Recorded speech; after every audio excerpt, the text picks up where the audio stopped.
Ai, o popetse, ai, o popetse, ai, o popê, ai, o popê, pip, pip, pip, pip, pip, ai, o popê. Abaruda, rebolina, oye, bolina. Abaruda, rebolina, oye, bolina. Chuté! Eu sou a Lola, eu estarei junto com vocês no episódio de hoje, que está recheado de prosa e conhecimento. Sejam todos muito bem-vindos, bem-vindas, bem-vindos ao episódio da nossa websérie Leia Autoras Indígenas, que é uma parceria com o Sesc Ipiranga. Eu tenho o prazer de anunciar que o episódio será com a poeta e escritora Gleiciele Nonato. A escritora Gleiciele Nonato pertence ao povo Quató, que se encontra no Mato Grosso do Sul, que é centro-oeste do nosso país. Ela nasceu em Coxim e é lá que ela vive até hoje. Originária Quató do Pantanal Mato Sul Grossense, é acadêmica em letras pela Federal do Mato Grosso do Sul. Ela é escritora, comunicadora, atriz e produtora cultural. Tem 2 obras publicadas e venceu em 2012 o Prêmio Manuel de Barros, na 25ª Noite de Poesia, com o poema escrito e declamado Índia do Rio, da sua autoria. Nós vamos adentrar no mundo da Vila Pequena, Causos, Contos e Lorotas, que é um livro recheado de oralidade e identidade indígena na Vila Ribeirinha. Eu quero destacar a força dessa grande escritora e convidar vocês para esse universo de contos, histórias e memórias através das próprias palavras da autora. Carinhosamente, a Gleiciele faz uma carta ao leitor e ela nos diz, e aquece o nosso coração: há algo dentro de mim que pulsa como uma rajante corrente sanguínea, como um rio que corre sem pressa, mas sempre firme em direção ao fim. Há algo que escorre nos meus poros, na saliva, no gozo do verso perfeito e libera essa vontade louca de escrever. É, sem dúvida, uma das melhores sensações que eu tive, tenho e espero eternamente ter. Com essas palavras, elas nos alimentam, ela chama a gente para esses contos, para esses causos, que tem a simplicidade e que tem a marca de uma população que muitas vezes é invisibilizada, mas que vale a pena a gente conhecer. Com essas palavras, a autora nos embala, através da sua paixão, a ir de encontro com essas histórias, que estão repletas de regionalismo, cultura, afeto, e que é marca na história dos povos originários e na existência e resistência nos territórios e nesses territórios. Na obra Vila Pequena, Causos, Contos e Lorotas, a autora apresenta a identidade indígena Quató, no Pantanal do Mato Grosso do Sul. Através da ficção, as narrativas são consideradas excepcionalmente regionais. Presente no rio, na serra, na terra, a identidade indígena pulsa sobre a narrativa e reencanta todo o Pantanal através da presença indígena. Além de tudo isso, tematiza a floresta, traz os problemas gerados pelo extrativismo, que é como o pasto, o desmatamento, o veneno na terra e o lixo nos rios. Literatura indígena, como diz a teórica Graça Graúna, no momento contemporâneo manifesta a tradição escrita individual e coletiva na contação de histórias. Então, a gente entrelaçando narrativas míticas e história pela perspectiva indígena, a Gleiciele faz ficção sobre o modo do gênero conto e traz a identidade Quató presente na região centro-oeste. Eu quero convidar a nossa autora, Gleiciele Nonato, para falar um pouquinho para a gente sobre a obra Vila Pequena, Causos, Contos e Lorotas.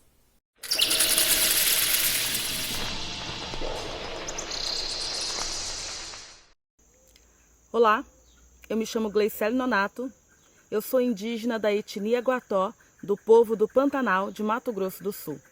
Eu sou escritora, tenho 2 livros publicados. O primeiro livro chama-se Índia do Rio Poesias, de 2013. E o segundo livro é o Vila Pequena, Causos, Contos e Lorotas, de 2017.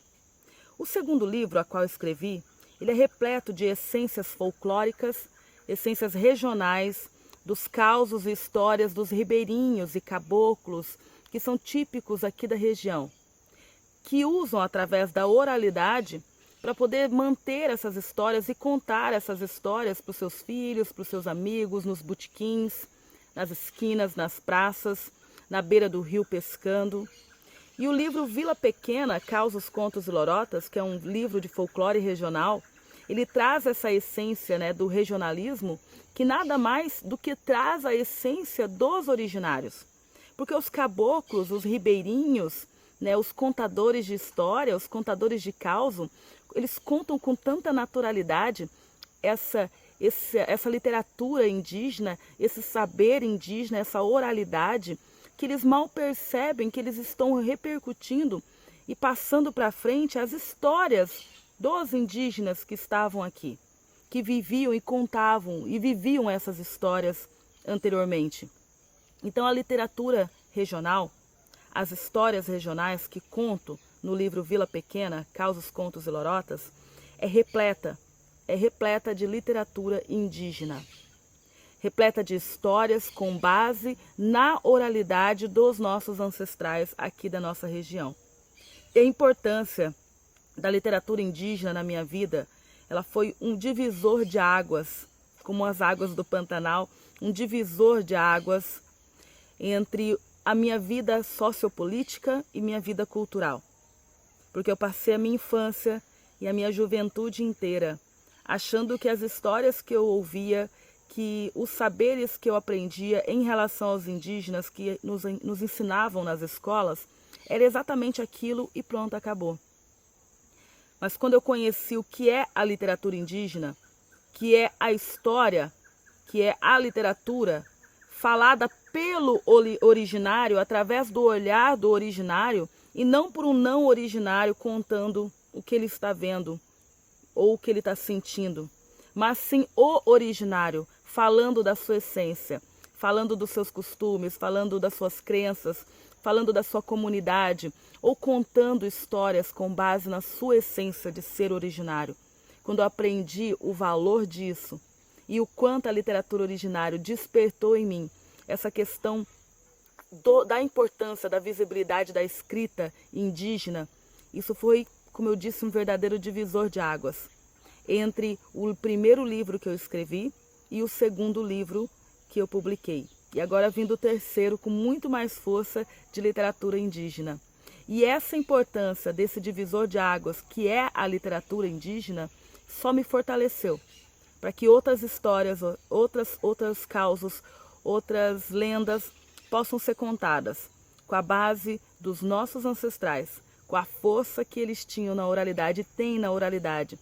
Força o suficiente que gerações e gerações foram contando, e agora eu posso ter o prazer de ser uma indígena que vai poder colocar essas histórias em um livro e deixar que elas sejam registradas dentro da literatura originária.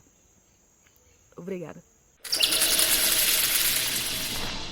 A autora nos presenteia com uma perspectiva muito importante quando fala as histórias, os contos, essas narrativas das populações da região. Ela reforça, a força da oralidade.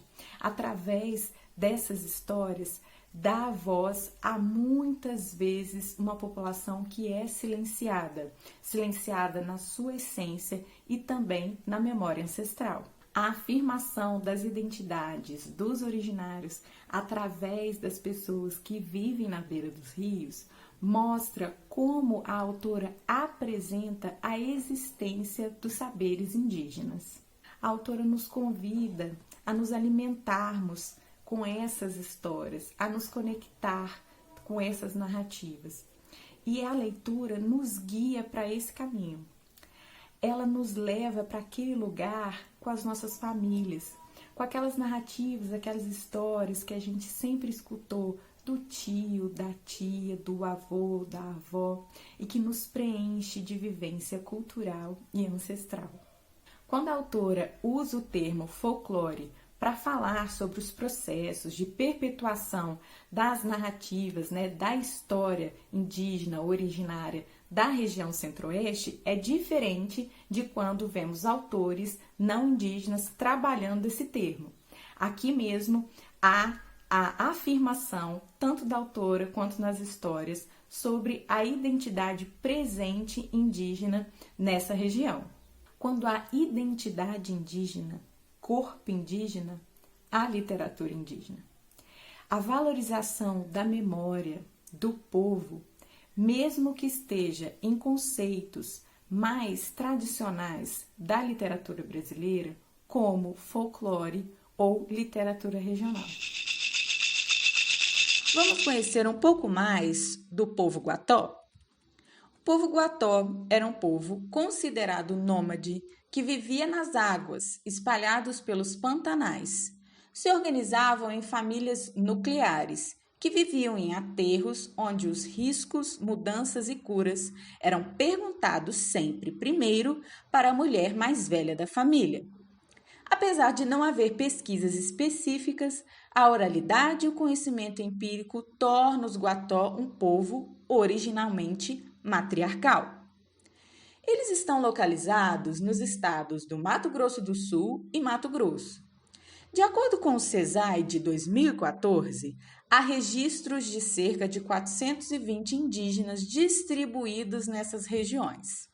Até a década de 1960, a língua Guató permaneceu classificada como língua isolada.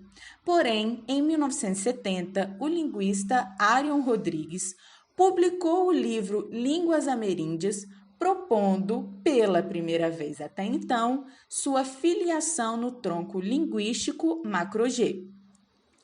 Os Guató são um povo do Pantanal, ocupam praticamente toda a região sudoeste do Mato Grosso do Sul e Bolívia.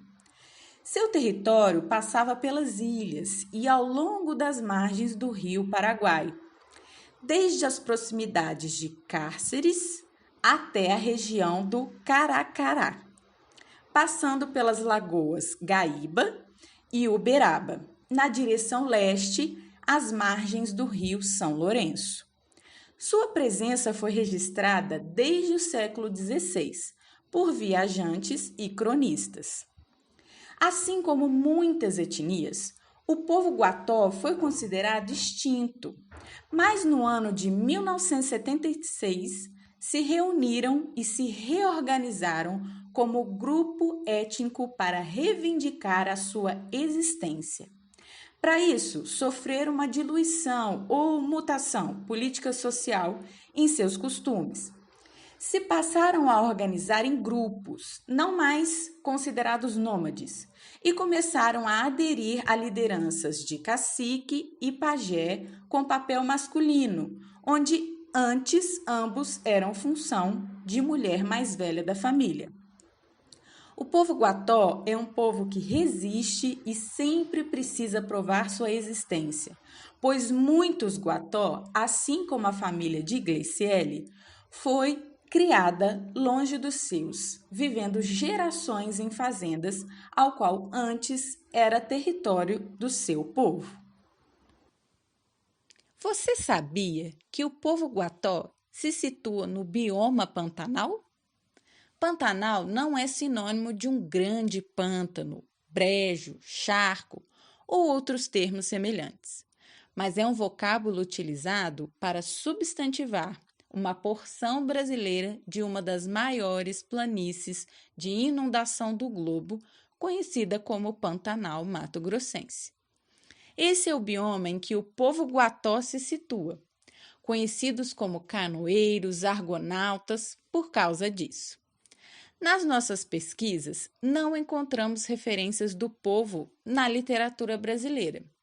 A única referência de obra encontrada foi Guató, Argonautas do Pantanal, de autoria do pesquisador Guató Jorge Eremites de Oliveira, publicado em 1996. O povo foi dado como extinto pelo Estado brasileiro na década de 1950 pelo Serviço de Proteção ao Índio. Foram excluídos de todas as assistências políticas, agravando ainda mais o mito de que não existiam mais indígenas no Pantanal. Apenas a partir de 1976, com a identificação dos missionários, o povo foi novamente reconhecido. Por isso, é importante ter o domínio da palavra escrita. Com a escrita alfabética, o registro, o livro, é possível lutar contra o desejo da sociedade dominante de exterminar os povos indígenas no país. Gleiciele, com seu livro Vila Pequena, mostra que é Guató e tem muito orgulho da sua identidade indígena. Nunca deixou de existir essa identidade e pulsar nos seus antepassados, em si, na memória de seu povo. Eu queria agora compartilhar um presente para todos nós, ouvir mais um pouquinho a Gleiciele declamar uma poesia. Poema Conversa de Pescador, do livro Vila Pequena, Causos, Contos e Lorotas, de minha autoria. Ao meu querido Taquari. Estão dizendo por todos os cantos que nesse rio só tem areia e barranco. Estão gritando para quem quiser ouvir que pacu já não nada mais por aqui. Mas ninguém fala em baías fechadas, pasto, desmatamento, veneno na terra. Ninguém lembra de lixo na água, gado, PCHs que inundam as serras. Estão falando, meu amigo de pesca, que chalana já não sobe mais por aqui. Estão reclamando nas esquinas que o peixe desse rio já vai sumir. Mas ninguém fala em baías fechadas, pasto, desmatamento, veneno na terra. Ninguém lembra de lixo na água, gados, PCHs que inundam as serras. Estou dizendo em prosa e calma. Mais respeito com esse rio, que é senhor das almas. Estou cantando para te fazer lembrar que se algo não for feito, nem armal mais você vai pescar. Pois ninguém fala em baías fechadas, pasto, desmatamento e veneno na terra. Ninguém lembra de lixo na água, gados, PCHs que inundam as serras. Taquari, Taquari, Taquari. No episódio de hoje, nós conhecemos da autora Gleiciele Nonato, que pertence ao povo Guató e reside no Mato Grosso do Sul. A gente também viu que a ficção, através do gênero conto, a autora expressa a identidade indígena na sua obra. Agora que nós apresentamos uma autora indígena de cada região do Brasil, eu convido vocês para o próximo episódio conhecerem a pajé Wanda Domingos, que é do povo Macuxi, do estado de Roraima. Os pajé, eles são muito importantes, eles são guardiões da memória, dos saberes indígenas e que também estão presentes na literatura. Então eu convido vocês, não percam o próximo episódio. Abaruda Rebolina, oye Bolina, Abaruda Rebolina, oye Bolina. Aye pebera uma, ayu pata vera, ayu pata vera uma, ayu pata vera, ayu pata vera uma, moloco pebera uma. Maye pebera umay, ayu pata vera, ayu pata vera, ayu pata vera, ayu pata vera.